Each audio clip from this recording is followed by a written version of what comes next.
আমরা এখন যাচ্ছি খেজুরের রস খেতে। হয়ে গেছে, এত ঠান্ডা লাগছে। 5:30টার সময় এলাম, বেশ সুন্দর খেতে। আমি এক গ্লাস নিয়েছি আর বাড়ির জন্য নিয়ে। আমার ইচ্ছা ছিল পুরো জাল দেওয়াটা ভিডিও করে যাওয়ার, কিন্তু আর হলো না। বেশ ইউনিক রকম উনুন দিয়ে তৈরি হচ্ছে এই গুড় জাল দেওয়া। তাড়াতাড়ি কর।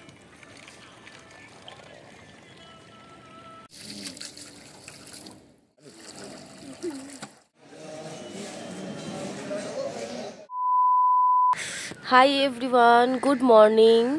আমরা এখন যাচ্ছি খেজুরের রস খেতে। এখন বাজে 5:45। ঠান্ডার মধ্যে বেরিয়ে পড়েছি দুজনে বাইকে করে। তো চলো তোমাদেরও নিয়ে যাই। তো চলো, টাটা। আমরা জানুয়ারি মাসের ফার্স্ট উইকেই গেছিলাম, তাই প্রচণ্ড ঠান্ডা ছিল। তার মধ্যে ঠিক 5:15 নাগাদ উঠে বাড়ি থেকে বেরিয়ে গেছি দুজন মিলেই বাইকে করে।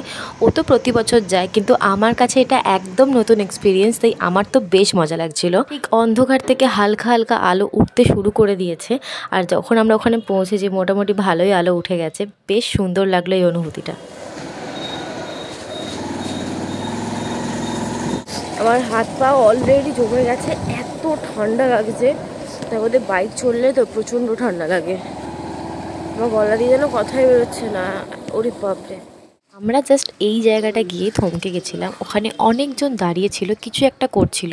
তারপর জানতে পারলাম যে সবাই মিলে ওখানে ওই খেজুরের রস খেতেই গেছে। আমাদের এই পার্টটা যেমন একদম শহরে এলাকা, ঠিক লাইনটা ক্রস করলেই ঠিক এই রকম মনোরম দৃশ্য দেখতে পাওয়া যায়।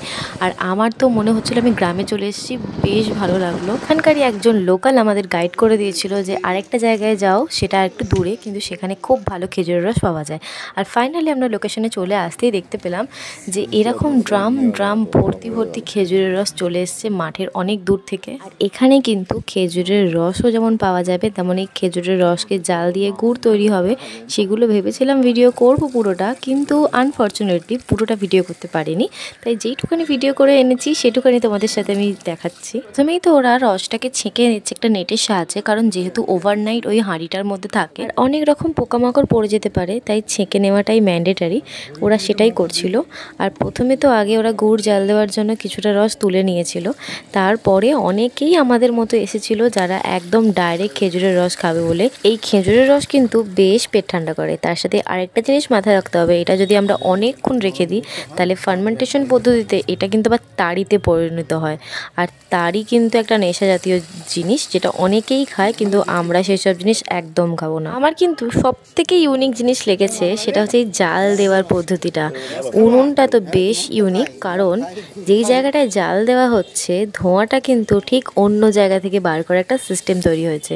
আর দেখো, আগুন জ্বালিয়ে দেওয়ার পরে কিন্তু আমাদের গুড়ের রং হালকা হালকা আসতে শুরু করে দিয়েছে। রসটা কিন্তু একদম ক্রিস্টাল ক্লিয়ার ছিল, হালকা ধূসর বলতেও পারো। আর তারপরে এখন দেখো হালকা লাল লাল হয়ে গেছে। আর এই তো আমরা অলরেডি আমাদের বোতল দিয়ে দিয়েছি। আমরা বোতলে করে নিয়ে যাব মাপাপাদের জন্য, আর আমরা এক গ্লাস করে খেয়েও যাব। ডাইরেক্ট একটু বোতল থেকে ও খেয়ে নিই, আমিও একটু খাবো, তারপর এক গ্লাস করে নিয়েছিলাম।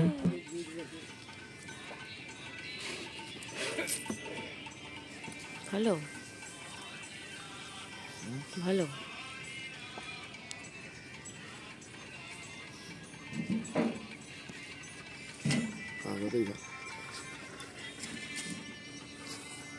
কি বলবো?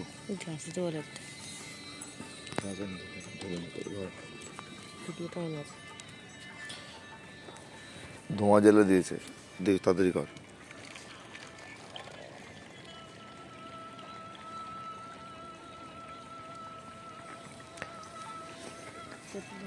তার ধোঁয়া তো জ্বালবে না, গুড় হবে না।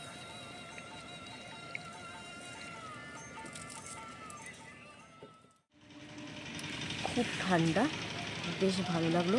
আমি তো ফার্স্ট টাইম এলাম খেতে। ও তো প্রতি বছরই আসে, আমাকে নিয়ে আসে না। এই বছরে ভোর 5:30টার সময় এলাম, বেশ সুন্দর খেতে। আমি এক গ্লাস নিয়েছি আর বাড়ির জন্য নিয়ে নিয়েছি। এবার যাব বাড়িতে। আমি খেয়ে দেখলাম বেশ ভালো খেতে। আর সবথেকে ইউনিক জিনিস হচ্ছে মাটির হাঁড়িতে থাকার জন্য অনেকটা ঠান্ডা মনে হচ্ছিলো, ফ্রিজ থেকে বার করে কেউ নিয়ে এসছে। আর দেখো, আমি যেরকমভাবে বলছিলাম তোমাদের, যেহেতু ওইখানে জাল দেওয়া হচ্ছে গুড়ের মধ্যে যাতে ধোঁয়া ধোঁয়া স্মেল না করে, তাই ধোঁয়াটা কিন্তু বেরোনোর জন্য আলাদা রকমভাবে আরেক জায়গায় উনুন বানানো হয়েছে। আর অলরেডি কিন্তু গুড়ের কালার হালকা হালকা বাদামি চলেই এসছে। ওনারা ঝোলা গুড় থেকে শুরু করে পাটালি সব রকম গুড়ই তৈরি করেন। আর আমি জিজ্ঞাসা করেছিলাম, বলেছিল 140 টাকা কেজি, যেটা আমার মনে হয়েছিল ঠিকঠাকই, একদম অর্গ্যানিক, কিন্তু এর মধ্যে কোনো ভেজাল মেশানো হচ্ছে না, কোনো চিনি মেশানো হচ্ছে না, কারণ সবটুকুনি আমাদের চোখের সামনে তৈরি হচ্ছে। কত ইউনিক দেখো পদ্ধতিটা, ওইখানে রস জাল দেওয়া হচ্ছে আর এইখান থেকে শুধু ধোঁয়াটা বেরোচ্ছে। আর ক্যামেরাটা ঘোরাতেই দেখতে পেয়ে গেলাম আমাদের সাথে সাথে আরেকজন একদম ডাইরেক্ট খেজুরের রস খাচ্ছে। হঠাৎ করেই জিনিসটা চোখে পড়তে বেশ মজাই লাগলো। দেখো চুপ করে ওখানে বসে আছে আর নিজের মতো করে ও খেজুরের রসগুলো ওখান থেকেই খাচ্ছে। তাই আমার মনে হয় খেজুরের রস খাওয়ার আগে একটু হলেও জাল দিয়ে নেওয়া উচিত। অনেকেরই অনেক রকম মতামত হতে পারে, বাট এটা আমার পার্সোনাল ওপিনিয়ন। ভুট্টার কালার কিন্তু অলরেডি হালকা বাদামি থেকে গাঢ় বাদামি কালার আসতে শুরু করে দিয়েছে। এই পদ্ধতিতেই তৈরি হবে ঝোলা গুড়, তারপরেই হবে পাটালি। এখন গুড় বানাতে যতটা টাইম লাগবে তার আগে আমরা বাড়ি পৌঁছে যাব, কারণ প্রচুর ঠান্ডা, বাড়িতে আরও কাজ আছে, তাই বাড়ি চলে যাচ্ছি। আর এত ঠান্ডা লেগেছে আমি ওটো বিটো পরে নিয়েছি, কেমন আমাকে লাগছে আমি জানি না, কিন্তু ঠিক আছে ঠান্ডার মধ্যে, ও ঠান্ডা। তো চলো আমরা বাড়ি যাই। বাঁশ বাগানের তলায় দাঁড়িয়ে দাঁড়িয়ে ভিডিওটা করে নিয়েছি। আমার ইচ্ছা ছিল পুরো জাল দেওয়াটা ভিডিও করে যাওয়ার, কিন্তু আর হলো না। যেহেতু শহরে থাকি তাই জীবনের খাতায় একটা নতুন এক্সপিরিয়েন্স গেইন করলাম, যেটা আমার কিন্তু সারা জীবন মনে থাকবে। আর আশা করব পরের বছর যাতে আবার আসতে পারি আর তোমাদেরও দেখাতে পারি। সূর্যি মামা প্রকট হয়ে গেছে।